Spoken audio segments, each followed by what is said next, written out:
apparently Disney has lost 1.3 million subscriptions. Yeah, Probably and most of them on Disney Plus. This is huge, way bigger than the Fortnite news, but Disney needs the Fortnite news right now. Yeah. Exactly. But the thing is, and I want the folks out there to understand, and we're going to dive into it. The earnings report, I'm sure, is out. I have it. In fact, let me refresh this while we're here. I'm going to pull up the numbers. I have not seen them yet, folks out there, so I want to be fair and equitable on this. Here's the earnings cast. We've got the audio cast queued up. But let me show you what I'm talking about here. I bet you anything that most of those losses are probably coming from India, as they have been. No, they're not. None of that. That's separate from the Hotstar numbers altogether. Actually, this is huge news because it's a loss in North America. This is major news right now. I'm not surprised. Look at all their content in the Western world, in the US and Europe. Look at how the hell is anyone going to be attracted? Was this Epic stock bought with cash? We don't know yet. Because hey, VR, hold on, let me jump in here, guys. VR, can you bring up the audio on the feed, and then if you want, do you want me to send Tom the link and have him talk about this, or what do you want to do? Because we got to get the link up for the earnings call. I think we usually expand after the call. We'll expand after the call. The earnings call starts in 5 minutes. Let me just cover this real quick. We have additional panelists that we'll bring in after the call because, again, during the call, I know we can all get a little bit boisterous on some of the comments that get made, so I try to keep the panel limited during the call because of that. So I just want to see this real quick. Revenue and operating losses for DTC, folks. This is Disney Plus. This is Hulu. So they're showing, again, look at the losses. They're showing operating losses have shrunk from a year ago from $984 million, just shy of $1 billion, to $138. I want everybody to remember that the big thing for the Walt Disney Company this year, the promise they made, was that by the end of fiscal year 24, they've been guiding towards this now for years, that DTC would show a profit. I want to caveat this, as we always do. DTC for Disney has cumulatively lost somewhere to the tune of, $15 billion to date since 2019 when they launched Disney Plus. So even if they show $1 of profit by the end of this fiscal year, that doesn't mean they've dug themselves out of the hole that they've made up to this point. Very quick point. This is misleading, though, because this is the quarter in which the strikes were full blown. Right. The fact that they still lost $138 million, despite the fact they had no productions. They didn't spend money. That's why. Disney has to hope this fools investors. It does not fool us. This is not a good sign. Will also pointing out their content forecast. They're going to spend less money this year on content than they did last year, according to their forecasts. Exactly, and that's also accounting for the fact that there was a strike last year. So that's insane. Let me hit this real quick, Jonas. And I know I'm sorry, guys. I'm not trying to be rude to the panel. We've got limited time. Guys, I want you to dive into this real fast. Here's the actual numbers, gentlemen. We have 46. What's up, Legal Mindset? Just joined us. I saw you backstage, about to pop you in. Okay, so here we go. Here's the reality of it. Disney Plus core, North America and Western Europe, basically everything that is not Disney Hotstar in India. We had another loss going from 46.5 million domestic U.S. and Canada subs to 46.1. They lost 400,000 subscribers in North America. And this during a quarter where we thought Disney might be able to kind of with the numbers because of the Charter Spectrum deal, with new people getting ready to sign up.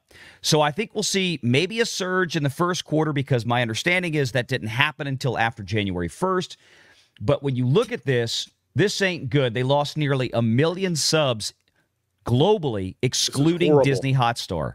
This is bad. Horrible. I'll also point out that had a $1 to $2 a month promotion depending on your country. I'll also, in addition, I'll point out that Disney Plus International is Disney Plus Hulu. So that content that we have less content in the U.S. because Disney Plus and Hulu are separated out into two streaming services.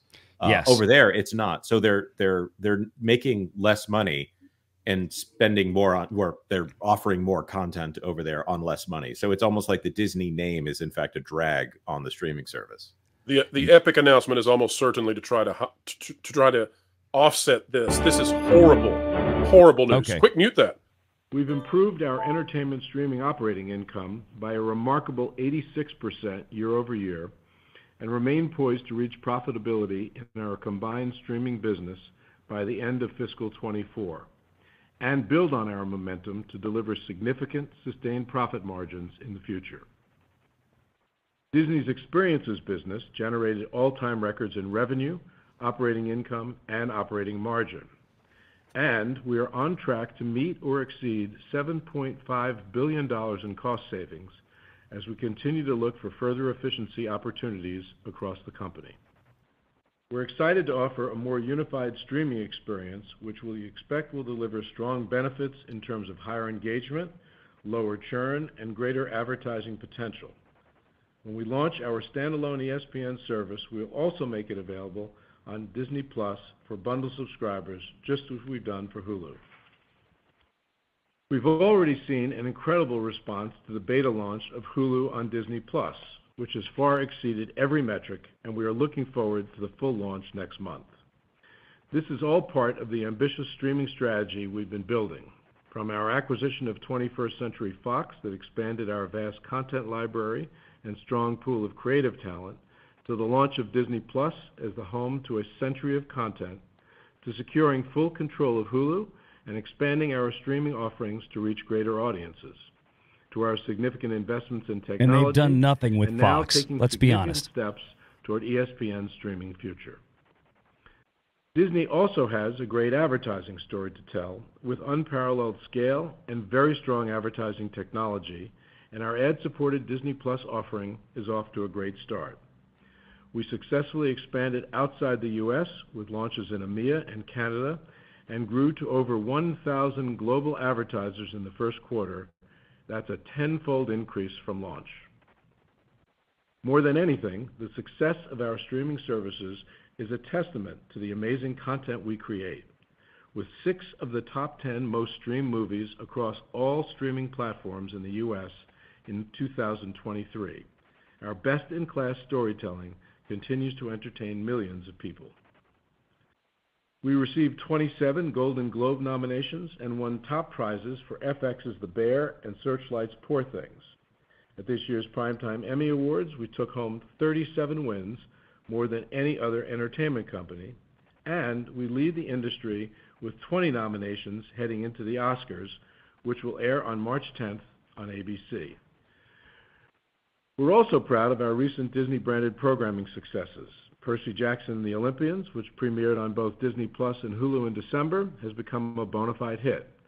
Books from the series returned to the #1 slot on the New York Times bestseller list following the debut of the Disney Plus series. That means absolutely nothing. That we just picked up a second season. And the hit children's animated series Bluey, which is exclusive to the Disney Channel and Disney Plus in the United States, was recently the #1 most streamed show across any streaming platform.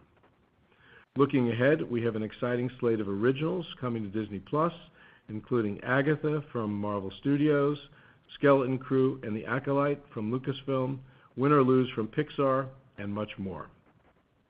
So exciting. Additionally, later this month, show. Hulu will launch FX's highly anticipated saga Shogun in the U.S., and in March, all seasons of Grey's Anatomy, our #1 streamed title globally, will join our extensive library of titles on Hulu. When the show returns next month for its 20th season, Hulu will be the only place to see the current and all previous seasons of this truly iconic series. And speaking of icons, over the past year, we've all witnessed the creative genius and sheer power of a true cultural phenomenon, Taylor Swift. When her blockbuster concert film debuts on Disney Plus on March 15th, it will feature the concert in its entirety, including the song Cardigan and 4 additional acoustic songs, which were not in the theatrical or digital purchase release of the film. We know audiences are going to absolutely love the chance to relive the electrifying Taylor Swift Eras Tour, Taylor's version, whenever they want on Disney Plus. Make sure you're subscribed to Valiant Renegade and join us every Sunday at 6 p.m. Eastern for the live show.